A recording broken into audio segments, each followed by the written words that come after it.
Final ride mystery unveiled. I always thought I knew every stop on the city's subway line, until last night, when the train doors slid shut and the PA system crackled to life with names I'd never heard before.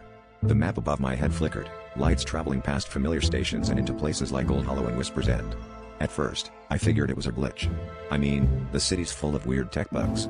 But as the tunnel outside grew darker, I realized no one else was on the train. That's when the conductor's voice came through, low and deliberate. "This is your final ride." I tried to laugh it off, but the car felt colder, the kind of cold that settles in your bones. I pressed the emergency intercom. No answer. The windows showed not the usual concrete walls, but strange silhouettes moving, tall, thin figures pacing alongside the car, always just out of sight. My phone had no signal, but the clock ticked backward, minutes slipping away. The train didn't slow for any station, real or fake, just kept accelerating into the endless dark, the conductor's shadow visible at the far end of the car, unmoving.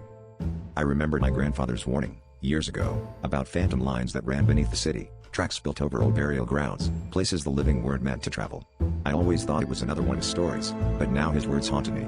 If you ever hear stops you don't recognize, don't get off, and don't look back. The train lurched, lights overhead dying one by one, and the conductor's silhouette started walking toward me, slow and steady, as if savoring each step. When he reached me, his eyes were empty sockets, his voice a whisper in my ear, "You weren't supposed to ride this far."